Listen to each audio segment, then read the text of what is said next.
ایک بادشاہ تھا، وہ مرنا نہیں چاہتا تھا، اس کی خواہش تھی کہ قیامت تک وہ زندہ ہی رہے۔ ایک حکیم صاحب نے اسے کہا، بادشاہ سلامت، فلاں ملک کی سرزمین سے ایسی ایسی جڑی بوٹیاں پیدا ہوتی ہیں جن میں آب حیات کی تاثیر ہوتی ہے۔ آپ اگر وہ جڑی بوٹیاں منگوا لیں تو ہم آپ کو وہ دوا بنا دیتے ہیں جس کے کھانے کے بعد آپ جب تک چاہیں گے زندہ رہیں گے۔ بادشاہ نے فوراً ہی اپنے وزراء میں سے 5 وزیروں کو دوسرے ملک میں بھیجنے کا حکم جاری کر دیا کہ جاؤ دوسرے ملک کے جو بڑے راجا ہیں ان کو میرا سلام دو اور کہو کہ مجھے فلاں فلاں بوٹی کی اشد ضرورت ہے۔ سنا ہے وہ بوٹی آپ کے ملک میں پائی جاتی ہے، لہٰذا مجھے ان بوٹیوں کی اشد ضرورت ہے، اس لیے کہ میں مرنا نہیں چاہتا۔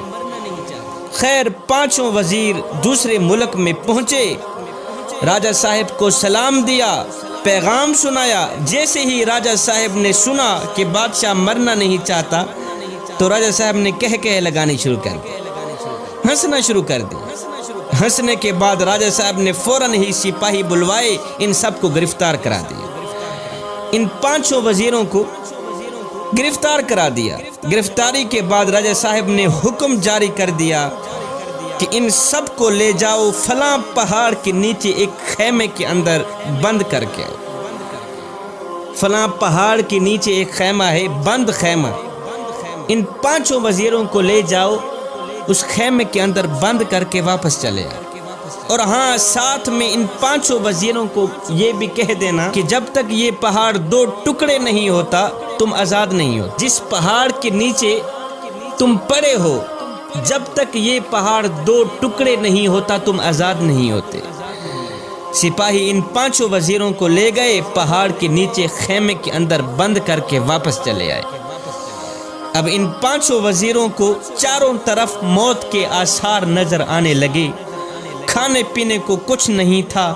مشکل کی اس گھڑی میں اللہ کے سوا ان کا اور کوئی حامی و ناصر نہیں تھا۔ اب انہوں نے کیا کیا؟ زمین پر سجدہ ریز ہو گئے، رو رو کر گڑ گڑا کر دعائیں کرنے لگے کہ یا باری تعالیٰ ہم پہ رحم فرما، پہاڑ کے 2 ٹکڑے کر دے تاکہ ہم موت سے بچ جائیں، ہم آزاد ہو جائیں۔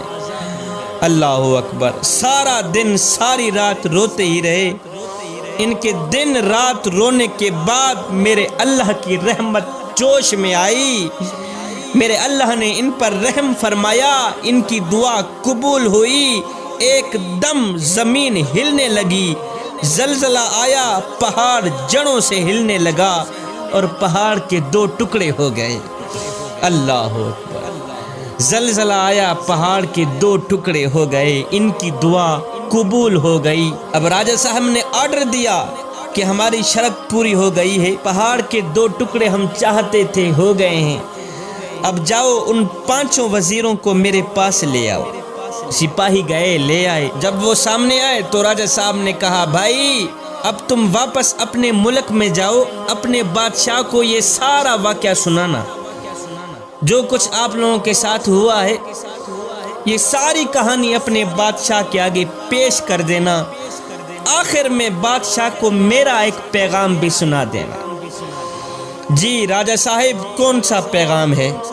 راجہ صاحب نے کہا کہ اپنے بادشاہ کو کہنا کہ بادشاہ 5 لوگوں کی بد دعا جس طرح پہاڑ کو ریزہ ریزہ کر سکتی ہے، 5 لوگوں کی بد دعا جس طرح پہاڑ کو ریزہ ریزہ کر سکتی ہے، بالکل اسی طرح 5 کروڑ عوام کی بد دعائیں بھی بادشاہ کی زندگی مٹی میں ملا سکتی۔ 5 لوگوں کی بد دعا جس طرح پہاڑ کو ریزہ ریزہ کر سکتی ہے، بالکل اسی طرح 5 کروڑ عوام کی بد دعائیں بھی بادشاہ کی زندگی اور اقتدار مٹی میں ملا سکتی ہے۔ اپنے بادشاہ کو کہنا کہ بادشاہ، اگر تم اپنی لمبی زندگی اور لمبا اقتدار چاہتے ہو تو ہر گھڑی ہر لمحے غریب عوام کی بد دعائیں سے بچنا، غریب عوام کی بد دعا سے بچنا۔